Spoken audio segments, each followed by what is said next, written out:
அடி மேல அடி விழலைனாக்கா இந்த அம்மி நவுறாது அப்படிங்கிற மாதிரி நம்ம ரோகிணியை வந்து அடி மேல் அடி வச்சா தான் சரியாக இருக்கும் அப்படிங்கிறது தான். நீங்கள் கவனிச்சிருப்பீங்க. நீங்கள் இன்றைக்கி வீக்லி ப்ரோமோ வந்திருக்கு. வீக்லி ப்ரோமோ வந்துட்டு நம்ம எப்படி நேற்றுக்கு நம்ம சொன்னோமோ அதுதான் இன்றைக்கி பகலில் வீக்லி ப்ரோமோ வந்திருக்குது. என்ன நடக்கும், அந்த பாட்டி போய் எப்படி அழுவாங்க அப்படின்னு. ஸோ சொன்ன மாதிரியே வந்துக்கிட்டு மீனா இங்கே வாங்க, எங்கள் வீட்டுக்கு வாங்க அப்படின்னு அந்த ஃப்ரெண்டு வீட்டுக்கு கூப்பிட்டு போகிறாங்க. கூப்பிட்டு போய் அவங்கள்ட்ட வந்துட்டு, மீனா எப்படியாவது நாங்கள் வரணும், ஒன்று சேரணும் அப்படின்னா, ஒன்று சேரணும்னா ஒன்று சேரத்துக்கு என்ன பண்ண முடியும், நீ சீக்கிரமாக வந்து சேர்ந்து போய் உண்மையை சொல்லு. நான் உண்மையை சொல்கிறதுக்கு முன்னாடி வந்துட்டு மனோஜ் வந்து இவனை ஏற்றுக்கணுமே அப்படின்னு. சரிவா ஏற்றுக்குமா, ஏற்றுக்க வச்சுட்டு பண்ணு என்ன அப்படின்னு. என்ன உடனே வந்துட்டு அந்த பொண்ணு பேச்சா ஒரு சாவுன்னு சொன்ன உடனே, ஆஹா நல்ல ஐடியா கொடுத்தீங்க, அப்போ செத்து போகிறதுன்னு வச்சுருவான். யாருன்னா நான் யாருன்னு யாருக்கும் தெரியாதுல்ல, என்னை யாரும் பார்த்தது இல்லைல்ல, எங்கள் அம்மா மட்டும் தானே பார்த்துருக்காங்க, இப்போ நான் செத்து போயிட்டேன் அப்படின்னு சொல்லிடுவோம் நம்ம கதை அப்படின்னு சொல்லுது. உடனே இந்த பொண்ணு வந்து சரி என்ன பண்ணலாம் அப்படின்னு கேட்டாங்க. நான் வந்துட்டு செத்து போயிட்டேன்னு சொல்லிவிட்டு, நீங்கள் தான் தத்து கேட்டீங்கல்ல, உங்களுடைய வளரட்டும் அப்படிங்க உடனே நம்ம வீட்டு கொண்டாந்துடலாம் அப்படின்னு சொல்லும்போது, இந்த மீனாவுக்கெலாம் வெக்கமான சூடு சொரணை ஏதாச்சும் இருக்காது. அன்றைக்கி வந்துக்கிட்டு இந்த வீட்டில் கொடுக்க மாட்டாங்க. ஏன் கொடுக்க மாட்டாங்க தெரியுமா, என் மக சொல்லிட்டா அங்கே வந்து வளர்ந்தானாக்கு முத்து மாதிரி ரவுடியாக வளர்ந்துருவான் அப்படின்னு சொன்னாங்க. இவங்கெல்லாம் உப்பு போட்டு சோறு திங்கிறாங்களா இல்லையா அப்படிங்கிறதே தெரியாத நிலைமை தான். உப்பு போட்டு சோறு முத்து கூட தான் பழுது. மீனாங்கிற பிள்ளைகளாம் முத்து உப்பு போட்டு சோறு திங்கி தானே தெரியாத ஒரு கேவலமான ஈன ஜென்மமாக இருக்குது.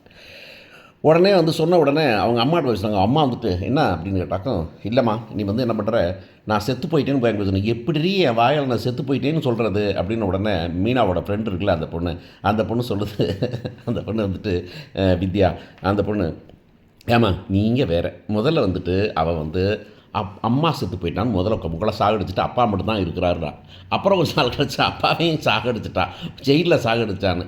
இப்போ அவளே சாகடிச்சுக்கிறா. நீங்கள் வந்து சீக்கிரமாக நல்லது பண்ணல அப்படின்னாக்கும் மகன் ஒருத்தர் இருக்கான், அவனையும் சாகடிச்சிருவா இவ, நீங்கள் பார்த்துக்கங்க அப்படின்னு சொல்ல உடனே, அது சரிதான் அப்படின்னு உடனே, எப்படி போய் சொல்லுவேன், ஏற்கனவே போய் சொன்னதுக்கு அவங்களுக்கு எவ்வளவு சத்தம் போட்டு திட்டினேன் தெரியுமா, எல்லோரும் மானங்கட திட்டினேன். அவங்க அம்மா அப்பா எல்லோரும் இருக்கும்போது நடுவீட்டில் வச்சுக்கிட்டு நீங்கள் என்ன பண்ணிக்கிட்டு இருக்கீங்க, என் பிள்ளையை கேட்குறீங்களா, நீங்கள் என் மக விட மாட்டா, நீ ரவுடிப்பைய அப்படின்னு நான் சொல்லிட்டு வந்தேனே, அதே வீட்டில் போயிட்டு திரும்ப போய் போட போது, ஏங்க நீங்கள் திரும்ப பேச நிறுத்த மாட்டீங்களா, எப்போ பார்த்தாலும் என் மனசில் ஆசையை தூண்டுவீங்களா அப்படின்னு நான் கேட்டேனே. நான் அந்த வீட்டில் போய் எப்படி நான் போய் பேசுவேன் அப்படின்னாங்க, பேசித்தான் ஆகணும், என்னை மாதிரி ஒரு பிள்ளையை பார்த்தா நீ போய் எதான் கேட்டு தான் ஆகணும் அப்படின்னு இவர் சொல்லுவார்ல, நம்ம எம்ஆர் ராதா சொல்லுவார் அந்த ரத்த கண்ணீரில். ஆமாம், என்னை மாதிரி பிள்ளை பார்த்துக்கிட்டா நீ தான் வந்துட்டு நீ தான் கவுன் போடணும், ஆனால் நான் கவுன் போட முடியும் அப்படின்னு அவங்க அம்மாட்ட கேட்பார் அந்த படத்தில். அந்த மாதிரி இருந்துக்கிட்டு என்னை மாதிரி ஒரு திருட்டு பிள்ளையை பற்றினாக்கா இப்படி தான் நீ அவஸ்தைப்படணும் அப்படின்னு சொல்லும்போது, இந்த மீனா இந்த அம்மா இதெல்லாம் தாண்டி அந்த ஒரு பையனோட ஒரு சைக்கலாஜிக்கல் ட்ராமாவை யோசிச்சு பாருங்களேன் நீங்கள். இது வந்து யாராவது ஒரு மனுஷர் ஒரு கையை தட்டி பயலுக்கு இவ்வளோ வேலையும் கொடுப்பாங்களான்னா கொடுப்பாங்க. ஏன்னா தான் சொன்ன மாதிரி தான், எல்லாரும் சொன்ன மாதிரி தான், இந்த பிள்ளை எப்போவுமே மகனை பற்றி யோசித்ததில்லை, எந்த பிள்ளை எப்போவுமே யோசினது ரோகிணி அதை பற்றி மட்டும் தான் யோசிருக்கு அப்படின்னு சொல்லிட்டு இங்கே ஏற்பாடு பண்ணுறாங்க அப்படிங்கிறத பார்க்குறோம்.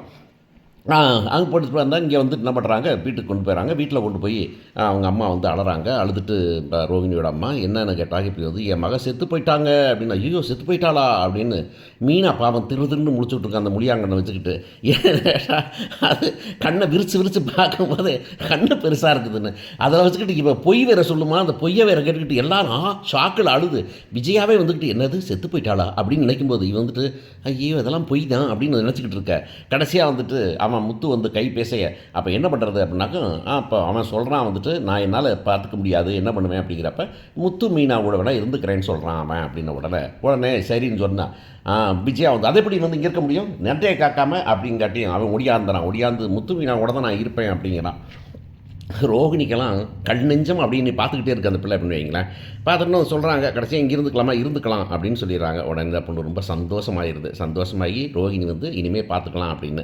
ஆனால் அவன் நடராத்திரியில் எதிர்த்து அம்மா அப்படிமானே அப்போ என்ன பண்ணுவீங்க அப்படிங்கிறது தெரியல. சரி எங்கே படுக்க வைப்பீங்க, ஹாலிலே படுக்க வச்சுப்பீங்களா, பெங்களூரே படுக்க வச்சுப்பீங்களா, நீ ரூமில் படுத்து கிடப்பே எங்கே படுப்ப அப்படிங்கிற கொஷின்லாம் நிறைய இருக்கும் அப்படிங்கிறது தான் தெரியும். இதுக்கு விஜயா என்னென்ன பண்ணுவாங்க அப்படிங்கிறதெல்லாம் இருக்கும், பார்க்கலாம் அப்படின்னு பார்த்தோம்னா. அடுத்த நாளுக்கு ஆஃபீஸ் போகிறாங்க. ஆஃபீஸ் போனாக்க வந்துட்டு எந்த பொண்ணு வந்திருக்கேன், நம்ம பொண்ணு ஜீவா வந்துக்கிட்டு எல்லாம் 2 AC sir, 2 washing machine, 2 fridge, அப்படியா இப்படியா iron box, cooker, electric cooker, stove அப்படின்னு எல்லாத்தையும் வாங்குது. சூப்பர் அப்படின்னு. எதுக்கு 2 ஃப்ரிட்ஜ் வாங்குறீங்க அப்படின்னா, சார் பெரிய வீடு சார் அவங்களுக்கு கொடுக்குறாங்க, பணம் கொடுக்குறாங்க, நமக்குன்னு சார் 2 கொடுக்குறேன், நான் தான் சார் சொன்னேன் 1 கொடுக்காதீங்க 2 கொடுங்கண்ணே, அப்போ தான் நமக்கு வருமானம் வரும் அப்படின்னு. அந்த பிள்ளை ஒரு 7 லட்ச ரூபாய்க்கு ஜாமானை வாங்கிடுது. ஜாமானை வாங்கிட்டு சார் எல்லாத்தையும் உங்களுக்கு கொடுத்துறேன் சார், செக்காக போட்டு வந்துடுமா கேஷாக வாங்கிட்டு வரட்டுமா சார் அப்படின்னு கேட்குது. உடனே வந்துட்டு கேஷாக கொண்டாந்துருமா அப்போ தான் வந்து இந்த டேக்ஸ் ப்ராப்ளமாக இருக்காது அப்படிங்கிறாரு அவர். உடனே இந்த பொண்ணு வந்துக்கிட்டு எடுத்துகிட்டு ஏற்றிட்டு போயிடுது அப்படிங்கிறத பார்க்குறோம். ஏற்றிட்டு போயிட்டு அடுத்த நாள் வராங்க ஆஃபீஸுக்கு வந்தாக்க ஒரு முட்டையர் இருக்காரில் முட்டையர் வந்துக்கிட்டு ஏப்பா இந்த பணம் வேணுமேப்பா இந்த உங்களுக்கு டீலருக்கு ஏதோ கொஞ்சம் பணம் கொடுக்குறேன் அப்படின்னா இந்த பொண்ணு கவலைப்படாது கொஞ்சம் நேரத்தில் வந்துடும் கேஷாக கொண்டாந்து வச்சுருக்கோம்ல ஜீவா கொண்டாந்துருவா அப்படின்னாக்கா 9 மணி ஆச்சு 10 ஆச்சு 11 ஆச்சு ஜீவாவே காணோம். ஜீவா ஃபோன் நம்பர் போனால் ஜீவா ஃபோனு சுவிட்ச் ஆஃப் பண்ணியிருக்குது. ஆஹா என்னடா அது பிஏவை காணோம் என்னமோ ஒன்று பிரச்சனை அவள் ரொம்ப நல்ல பொண்ணு அப்படின்னு நம்ம பேருக்கான பேர்னா நம்ம மனோஜ் ரொம்ப நல்ல பொண்ணு அதெல்லாம் வந்துடுவா நீ ஒன்றும் கொல்லப்படாத ஏதாச்சும் சின்ன ஃபஸ்ட்டு ப்ராப்ளம் வந்திருக்கும் ஃபோன் சார்ஜ் போட்டுக்க மாட்டிருக்கா அப்படின்னு சொன்னேன். கொஞ்ச நேரம் கழிச்சு மனோஜ் நீ என்ன முட்டாளா நீ அவள் ஏமாற்றிட்டு போயிருக்கா.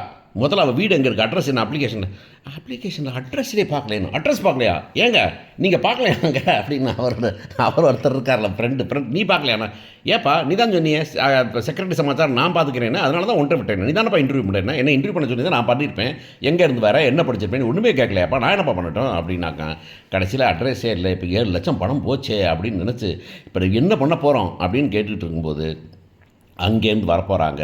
மீனாவோட விஷயம் தெரிஞ்சு நம்ம இந்த கார்ப்பரேட் ஆஃபீஸ்லேருந்து நம்ம பில்டிங் கட்டுற ஆஃபீஸ்லேருந்து ஃபோன் பண்ண போகிறாங்க.